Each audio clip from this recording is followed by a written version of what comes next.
Chapter 1. Echoes of Stone.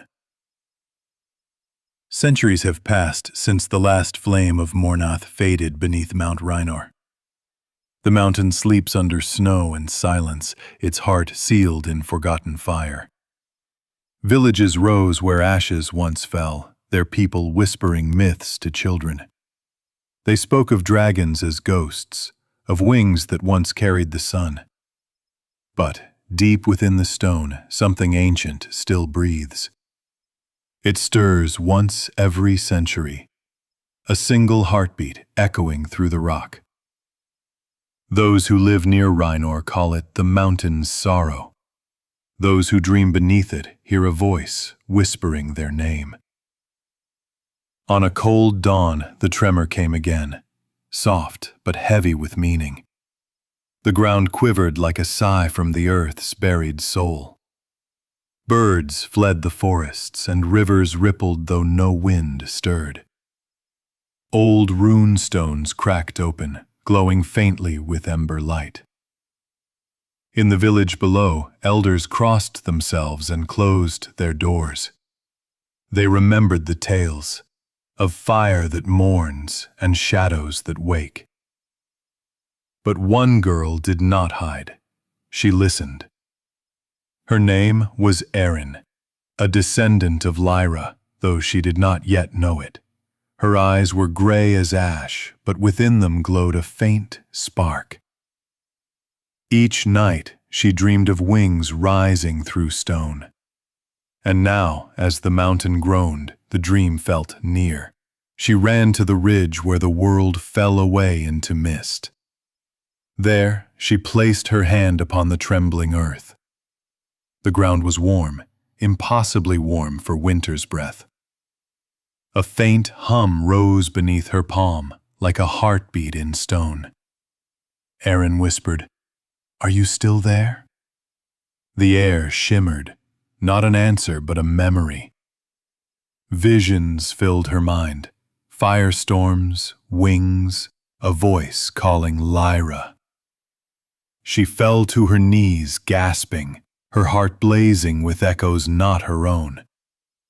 The tremors ceased, leaving only silence and her ragged breath. Snow began to fall again, soft as ash from ancient skies. But beneath her, a crack appeared, a line of light through black rock. She watched as molten gold traced the pattern of scales.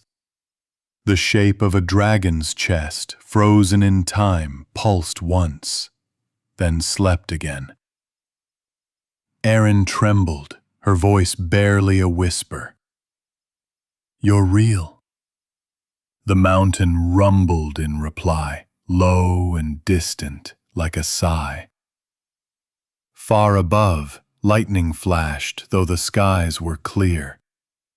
The world itself seemed to remember something it had tried to forget. Aerin turned to run back down, but the ground shifted under her feet. The forest below rippled with fireflies glowing ember red. She followed their light through mist, her heart pounding in rhythm with the earth.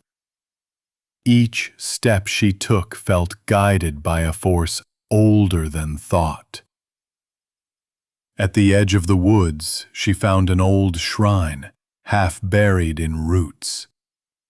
Carved upon it was a single word: Mournath. Her fingers traced the name, and the runes flared within her fire. A gust of heat swept through the clearing, bending trees like reeds. Aerin's hair lifted, glowing faintly in the amber light. She heard the whisper again, softer this time, almost human. "Child of flame, why do you wake what sleeps?" Her breath caught. "Because something inside me remembers." The forest fell silent. Even the wind seemed to listen. Then, a deep, distant thrum rolled through the valley. The snow on Rynor's peak burst into steam. Cracks spread down its face like veins of molten gold. From within, the faint glow of fire began to breathe again. Aerin stumbled backward, eyes wide with awe and terror. Above the mountain, clouds twisted into the shape of wings. The echo of a roar rippled across the horizon. Ancient, mournful, alive. The villagers awoke, thinking thunder had come early. But Aerin knew better. The flame beneath the world had stirred. She looked up through the snow and whispered the name again. Mournath, the mountain remembers.